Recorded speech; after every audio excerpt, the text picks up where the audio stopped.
कुछ लोग सिर्फ जीनियस होते हैं और कुछ बन जाते हैं लेजेंड्स। श्रीनिवास रामानुजन एक ऐसे ही इंसान थे जिन्हें दुनिया एक मैथमेटिकल प्रोडिजी के रूप में याद करती है। एक ऐसे इंसान जिन्होंने सारी मुश्किलों के बावजूद दुनिया को ऐसी मैथमेटिकल थ्योरीज दी जो आज तक रेलेवेंट हैं। ये कहानी है रामानुजन की, जो गरीबी में पैदा हुए, अपने ब्रिलियंस से सबको चौंकाया और हमेशा के लिए अमर हो गए। श्रीनिवास रामानुजन का जन्म 22 दिसंबर 1887 को तमिलनाडु के एक छोटे से गांव इरोड में हुआ था।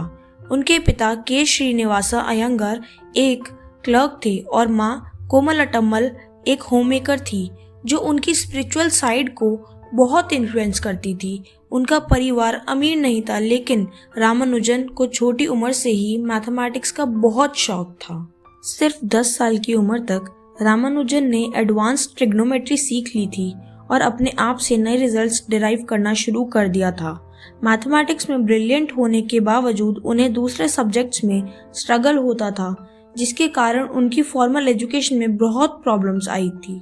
इससे हमें ये सीख मिलती है, अगर आप किसी एक चीज़ के प्रति पैशनेट हैं तो आप मुश्किलों के बावजूद उसमें एक्सेल कर सकते हैं। 16 साल की उम्र में रामानुजन के हाथ एक बुक लगी, a synopsis of elementary results in pure and applied mathematics by G.S. Car.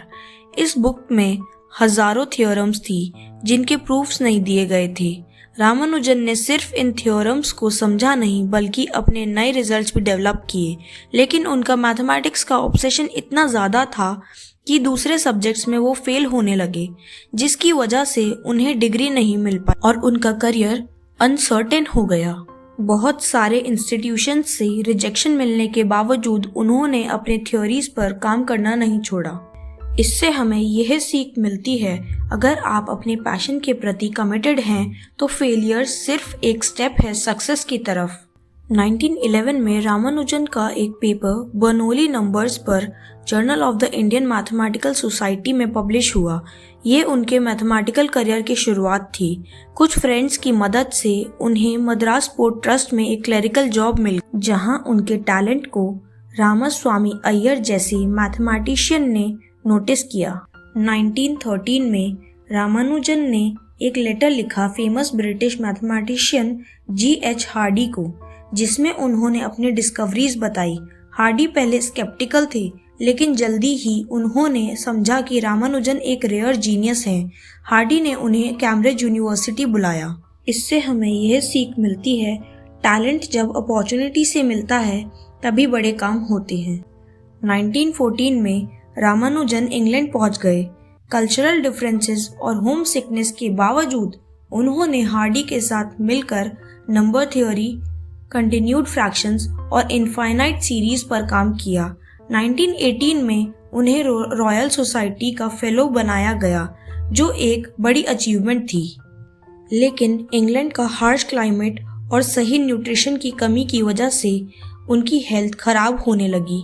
बीमारी के बावजूद उन्होंने अपना काम जारी रखा और 3900 से ज़्यादा मैथमेटिकल रिजल्ट्स दिए, जिसमें से बहुत सारे आज भी रेलेवेंट हैं।